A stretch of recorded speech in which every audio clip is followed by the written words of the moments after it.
Hi అందరికీ. ఇది 10th class monthly test paper 2కి సంబంధించింది, అంటే పార్ట్ 2కి సంబంధించిన పేపర్. సో ఇందులో ప్రోగ్రెషన్స్ ఉన్నాయి, and coordinate geometry, probability and mensuration and quadratic equations, వీటన్నిటికి సంబంధించినటువంటి పేపర్స్ ఉన్నాయి. సీక్వెన్స్ అండ్ టాంజెంట్స్కి సంబంధించినది కూడా. సో ఇప్పుడు మనం కొన్ని ప్రాబ్లమ్స్ దీంట్లో ఉన్నాయి, సాల్వ్ చేసే ప్రయత్నం చేద్దాము. ఫస్ట్ చూడండి, find the 11th term of the given AP series 852 ఇక్కడ ఏమి ఇచ్చిండు, 852 అంక స్టడీలో 11వ పదం కనుగొనండి అని. సో ఈ 11వ పదం కనుక్కోవడానికి మనకు తెలుసు కదా, ఫస్ట్ మీరు ఎగ్జామ్లో మార్కులు అంటే మేము పేపర్ కరెక్షన్కి వెళ్ళేటప్పుడు చూస్తాం కదా, సో కొంచెం అటు ఇటుగా చేస్తారు. సో అట్లా కాకుండా కంపల్సరీగా మీకు అన్నది ఏంటిది అంటే 852 ఇందులో 11th టర్మ్ కనుక్కోమన్నారు. ఫస్ట్ ఇందులో ఏంటిది డిఫరెన్స్ అంటే 8 - 3 5, 5 - 3 2 అట్లనే కదా అన్నప్పుడు first term is 8 and difference is -3, ఇక్కడే అర్థమైపోతుంది. అండ్ 11th టర్మ్ ఎప్పుడైతే 11th టర్మ్ అన్నారో a + n - 1 × d అంటే నథింగ్ బట్ a + 10d. 11 అన్నప్పుడు 10 వస్తుంది, ఇది బాగా గుర్తుపెట్టుకోవాలి. So 8 10 × -3, so 8 - 30 that is equal to -22. So this is the simple అనమాట. కంపల్సరీగా మేము ఎగ్జామినర్గా చూసేటప్పుడు మీరు ఏ డి కరెక్ట్గా కనుక్కున్నారా లేదా చూస్తూ, అండ్ 11th టర్మ్ అంటే 10d అని రాసారా అంటే n - 1 × d ఫార్ములా కదా, a + n - 1 × d ఫార్ములాలో n - 1 అంటే 11 - 1 10 కరెక్ట్గా రాసారా లేదా అని చూస్తాము. Next answer.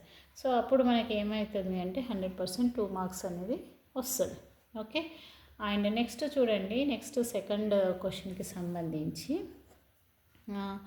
ఇక్కడ Deepthi says radius of the circle who centre is 5, 10. ఇక్కడ ఏమడిగిండు, Deepthi says radius of the circle who centre is 5, 10 and passes through -3, 2 is 8√2 units. Do you agree with Deepthi? Give reasons. ఈమె ఏమన్నది, బిందువు -3, 2 గుండా పోవు కేంద్రము 5, 10 అయినా దాని వ్యాసార్థం 8√2 అని దీప్తి చెప్పింది. నువ్వు ఆమెతో ఏకీభవిస్తావా? కారణం తెలుపండి అంటున్నారు. సో సింపుల్ కదా. ఇక్కడ ఏమంటున్నాడు, ఒక సర్కిల్ ఉంది. ఈ సర్కిల్కి సంబంధించి సెంటర్ ఎక్కడ, హూ సెంటర్ ఈజ్ 5, 10 అంటే ఇక్కడ సెంటర్ ఎంత ఉంది, 5, 10. ఇది ఎక్కడి నుంచి వెళ్తుంది, దేని గుండా వెళ్తుంది అంటే -3, 2 గుండా పోతుంది. అయితే ఈ డిస్టెన్స్ ఎంత అంటున్నాడు, 8√2 అంటున్నాడు. సో ఈమె దీప్తి చెప్తుంది అది. సో అన్నప్పుడు మనం ఈ రెండింటి డిస్టెన్స్ కనుక్కోవాలి కదా, 5, 10 -3, 2. సో అన్నప్పుడు మనకి x2 - x1 అని ఉండొచ్చు, x1 - x2 ఏది సిరీస్ రాసినా కూడా that is right. x1 - x2 whole square, y1 - y2 whole square, ఏదైనా కరెక్టే. ఓకే. 5 మైనస్ ఉంది కాబట్టి ఇక్కడ ఏమవుతుంది, +3 whole square, y1 10 - 2 whole square. So this is 8², this is also 8². So 8² అంటే ఏమవుతుంది, 64. సో 64 కామన్ తీస్తే అర్థం ఏంది, ఇక్కడ 1 + 1 ఉన్నట్టే కదా అర్థం. సో 64 బయటకు వచ్చిందంటే 8, 1 + 1 √2. సో 8√2 అని కరెక్టే కదా దీప్తి చెప్పింది. So this is the thing. So ఇది మనకు వచ్చేటటువంటి డిస్టెన్స్ ఫార్ములా ప్రకారం చేస్తే వచ్చేటటువంటి లెక్క. సో దీప్తితో నేను అగ్రీ చేస్తున్నాను, దట్ ఈస్ రైట్ అని మన రీజన్ ఇస్తాం. సో అట్లా మనకి 2 మార్క్స్ అనేది పడుతుంది. సో కంపల్సరీగా ఒక పట్టం వేసుకుంటే మీకు ఒక ఐడియా వస్తుంది. So you have to do like that. Okay. ఇట్లా 2 మార్క్స్ క్వశ్చన్స్ చేయొచ్చు. ఇంకొక 2 మార్క్స్ క్వశ్చన్ కూడా ప్రాబబిలిటీ నుంచి అడగడం జరిగింది. ఏమడిగాడు, P of E is equal to 0.07 అయితే what is the probability of not E? P of E అనేది 0.07 అయితే P ఆఫ్ E బార్ ఎంత అని అడిగాడు. ఈ బార్ ఎంత మనకు తెలుసు కదా, P of E plus P of E bar is equal to 1. So P of E అంటే 0.07, P of E bar is equal to 1. So P of E bar is equal to మనకి ఏమన్నా వస్తుంది, 1 - 0.07. So 1 - అంటే 1.00 ఇలా పెట్టుకోండి తెలియని వాళ్ళు ఉంటే. ఓకే. సో ఇప్పుడు మనకేమొస్తుంది 0.93. So this is the P of ఈ బార్. సో ఇది మనకి ఆన్సర్ అవుతుంది. కంపల్సరీగా మీకు ఇక్కడ కూడా 2 మార్క్స్ పడతాయి. ఫస్ట్ మీరు ఇది రాయగానే అక్కడ పడిపోతుంది marks. Next P of equal to 1 minus 0.07 రాస్తారు కదా అండ్ ఆన్సర్. సో ఖచ్చితంగా 2 మార్క్స్ అనేది పడతాయి. అంటే స్టెప్కి ఎన్ని మార్క్స్ ఇవ్వాలనేది 100% ఉంటుంది కాబట్టి ఈ స్టెప్స్ మాత్రం కంపల్సరీగా రావాలి. ఓకే, క్లియర్, అర్థమైంది కదా. నెక్స్ట్ సెకండ్ బిట్కి వెళ్దాం. ఓకే, ఇక్కడ సెకండ్ బిట్కి చూసేసి ఇవి 4 marks questions. The sum of the reciprocals of Rahman's age in years 3 years ago and 5 years from now is 1/3. Find he's present age. ఇక్కడ మన స్టేట్మెంట్ రాసుకోవడం ఇంపార్టెంట్. ఫస్ట్ రెహమాన్స్ ఏజ్ మనం ఏమనుకుందాము అంటే రెహమాన్స్ ఏజ్. ఓకే, రెహమాన్స్ ఏజ్ని first present age, Rehman's present age మనకు తెలియదు కాబట్టి రెహమాన్స్ ప్రజెంట్ ఏజ్ ఏమనుకుంటాం, ఎక్స్ అనుకుందాం. సో 3 years అగో ఏమవుతుంది, 3 years క్రింద కదా. సో 3 years అగో కాబట్టి x-3 and 5 years from now అన్నప్పుడు ఏమవుతుంది x+5. ఈ ప్రజెంటేజ్కి ఇది. సో కాకపోతే ఇక్కడ ఇచ్చింది మీకు చూడండి పాయింట్ ఏమని ఇచ్చాడు, రెసిప్రోకల్స్. సో ఇప్పుడు దీని రెసిప్రోకల్ ఏమవుతుంది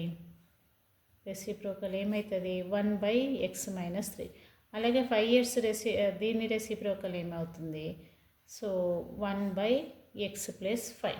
ఇప్పుడు వాళ్ళ ఇద్దరివి కలిసి దీన్ని సమ్ చేయమంటున్నాడు కాబట్టి 1/x-3 ప్లస్ 1/x+5 = 1/3. ఈ రెండు కదా 3 years అగో 5 years ఫ్రమ్ నౌ కలిసి ఏమవుతుంది 1/3. Now solve this equation. x-3 x+5 LCM చేస్తే ఇక్కడ ఏమొస్తుంది x+5, ఇక్కడ x-3 = 1/3. సో ఇక్కడ x+x 2x ప్లస్ 5 - 3 2 ఇక్కడ ఆటోమేటిక్ ఇంటూ చేసేయండి. x × x x² plus 5x - 3x 3 5 ఏమొస్తుంది 15 = 1/3. సో క్రాస్ మల్టిప్లికేషన్ చేసేస్తే 3 × 2 6x 3 2s 6 ఇక్కడ x² ప్లస్ 5x - 3x అంటే 2x కదా. So 2x -15. సో ఇప్పుడు ఒకటే వైపు తీసుకుందాం. x² plus 2x - 15 - 6x - 6 = 0. So x², so -6x plus 2x అంటే -4x మైనస్ ఇదేమొస్తుంది -15 మళ్ళీ 6 కాబట్టి 21 = 0. సో ఇప్పుడు దీన్ని మనము క్వాడ్రాటిక్ ఫార్ములా ద్వారానైనా సాల్వ్ చేయొచ్చు, లేదా ఫ్యాక్టరైజేషన్ మెథడ్ ద్వారానైనా సాల్వ్ చేయొచ్చు. ఇక్కడ సాల్వ్ చేస్తున్నాను చూడండి. x² - 4x - 21 = 0లో ఇప్పుడు 21 అంటే దేంట్లో పోతుంది 3 7s అవునా. సో x²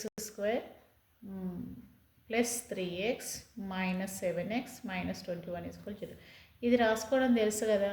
7లో 3 పోతే మనకి 4 అని తెలుసు, కానీ ఏ 4 ఉంది -4 ఉంది కాబట్టి పెద్దదానికి మైనస్ చిన్నదానికి ప్లస్ అదే రాసా. Plus 3x - 7x - 21 = 0. ఈ రెండిట్లకి వెళ్ళి x కామన్ తీస్తే x+3 అండ్ ఈ రెండిట్లకి వెళ్ళి 7 కామన్ తీస్తే కూడా x+3 = 0. కంపల్సరీగా అదే వస్తుంది x+3 x - 7 = 0. లేదు మీకు ఇక్కడ +3 -3 -7 రాసినప్పుడు ఇక్కడ నుంచి మీకు ఆన్సర్ అర్థమైపోతుంది. ఇక్కడ పక్కన x చేసుకోండి, x+3 x - 7 అంతే కదా. 21లో మనకి ఏమొచ్చింది 3 7s అన్నాం, 7కి మైనస్ పెట్టినాం, ఇక్కడ x 3కి ప్లస్ పెట్టినాం. సో x+3 ఇక్కడ ఇంకొక xని చేసుకుంటే x - 7 అదే వస్తుంది. x+3 × x - 7 = 0. So x+3 = 0, x - 7 = 0. అంటే x ఏమవుతుంది -3, x ఏమవుతుంది 7. సో -3 అనేది ఉండదు కదా ఏజ్, అవునా, నెగిటివ్లో ఉండదు కదా, కాబట్టి పాజిటివ్ తీసుకుంటాం. So Rahman's present age = 7 years అని అర్థం. సో మళ్ళీ మనం చేసిన ఆన్సర్ కరెక్టా కాదా మనల్ని మనమే వెరిఫై చేసుకోవచ్చు. ఎగ్జామ్లో రాసి వచ్చినాక పిల్లలు కరెక్టో తప్పో అంటారు. సో ఒకసారి చూడండి 7 years ఇప్పుడు ప్రజెంట్ ఏజ్ ఉందంటే 3 years అగో ఏమవుతుంది 3 years అగో 4 అవుతుంది, అవునా. 7 - 3 సో ఇక్కడ మనకి రెహమాన్స్ ప్రజెంట్ ఏజ్ 7 years వచ్చిన తర్వాత మనకు ఆన్సర్ కరెక్టో కాదో అని పిల్లలు బయటకు వచ్చి ఇబ్బంది పడుతుంటారు. అట్లా అవసరం లేదు, మనం ఇక్కడే వెరిఫై చేసుకుందాం. 3 years అగో అన్నప్పుడు ఏమవుతుంది, x-3 కదా. ఎక్స్ అంటే ఇక్కడ ఎంత, 7 - 3 అంటే ఎన్ని ఇయర్స్ వచ్చింది, 4 years. And 5 years from now, 5 years from now అన్నప్పుడు మనం ఏం చేయాలి, x+5 కదా. సో x+5 అంటే ఇక్కడ 7+5 ఎన్ని ఇయర్స్ అవుతుంది, 12 years అవుతుంది, అవునా.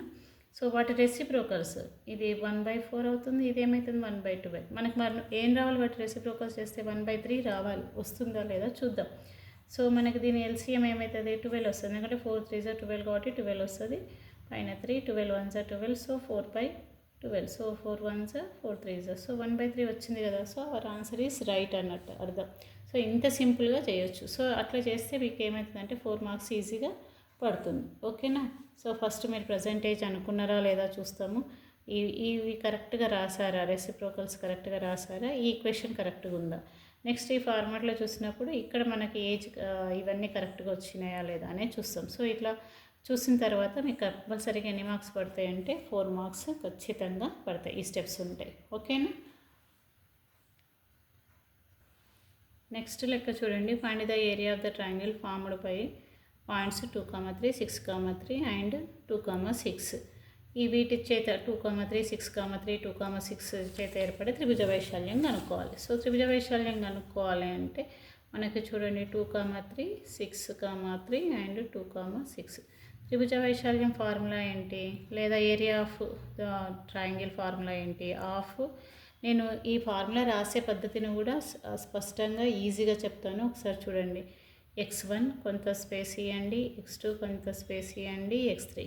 ఇక్కడ ఏం చేయాలి, 1 అయిపోయింది కదా 2, సో y2 - y3. 2 అయిపోయిన తర్వాత ఏమొస్తుంది 3, y3 - y1. అండ్ 3 అయిపోయినాక మళ్ళీ ఏమొస్తుంది y1 - y2. సో ఇంత ఈజీగా రాయొచ్చు. సో మనం అట్లనే రాయాలి. ఇక్కడ x1 y1, x2 y2, x3 y3. So first x1 రాసుకోండి ప్లస్ x2 రాసుకోండి ప్లస్ x3 కూడా రాసేసుకోండి. నెక్స్ట్ ఏమన్నారు, y2 - y3 అంటే 3 - 6 అండ్ y3 - y1 అంటే 6 - 3 and y1 - y2. So 2 3 - 3. So ఇక్కడ ½ × 2 × -3 6 × 3. ఈ 3 - 3 0 కాబట్టి అది ఎంటర్ 2 × 0 0 అయిపోతుంది. సో మళ్ళీ రాయక్కర్లే. So 2 3s 6, 6 3s 18. సో 18లో 6 పోతే మనకు తెలుసు కదా ఎంత దాని వాల్యూ, 12, అవునా. So 12, so 2 1s 2 6. సో ఎన్ని యూనిట్స్ అవుతుంది, 6 యూనిట్స్ అవుతుంది. సో ఏరియా ఆఫ్ ట్రయాంగిల్ లేదా త్రిభుజ వైశాల్యం, area of triangle is equal to 6 units or త్రిభుజ వైశాల్యం. తెలుగు మీడియం వాళ్ళైతే ఏం రాస్తారు, త్రిభుజ వైశాల్యం ఈజ్ ఈక్వల్ టు 6 units అని రాస్తారు. ఈజీగా మీకు ఇప్పుడు ఫార్ములా రాసారా లేదా దానికి ఒక ½ మార్క్, అండ్ ఈ స్ట్రక్చర్ కరెక్ట్గా ఉందా లేదా దానికి ఒక ½ మార్క్, అండ్ ఈ ప్రాసెస్ అంతా కరెక్ట్గా చేశారా అంటే ఇక్కడ కరెక్ట్గా చేశారా లేదా ఇక్కడ ఒక ½ మార్క్. ఇట్లా ఇదంతా కరెక్ట్గా ఉంటే ఇదంతా 1 mark. Area of the units కరెక్ట్గా రాసారా, ఇట్లా చూసుకుంటూ పోతాం అన్నమాట. ఓకే, ఈ త్రిభుజ వైశాల్యంలో ఇది కరెక్ట్గా 1 అనుకున్నారా లేదా చూసుకుంటూ పోయిన తర్వాత ఏమొస్తుంది, 4కి 4 మార్క్స్ అనేది ఈజీగా రావడం అనేది జరుగుతుంది. సో ఫస్ట్ ఫార్ములా రావడం, వాటిని అనుకోవడం, ఇదంతా కరెక్ట్గా చేయండి. ఓకే, ఏ స్టెప్ వదలొద్దు, ఏ లెక్క వదలొద్దు. ఓకే, నెక్స్ట్ చూడండి. బాగా కలపబడిన 52 పేక ముక్కల నుండి యాదృచ్ఛికంగా ఒక కార్డును తీస్తే అది ఎరుపు ముక్క కార్డు, కలావర్ కార్డు, ఆటీను రాణి, ఎరుపు రాజు అవార్డుకు సంభావ్యత ఏంటి. ఇంగ్లీష్ మీడియం వాళ్ళైతే 1 card is selected from well shuffled deck cards. Find the probability of face card of red color, a card of clubs, a queen of red hearts, a king of red color. So మనకి well షఫిల్డ్ అనగానే మనకి ఎన్ని cards ఉంటాయి, 52 cards ఉంటాయి కదా.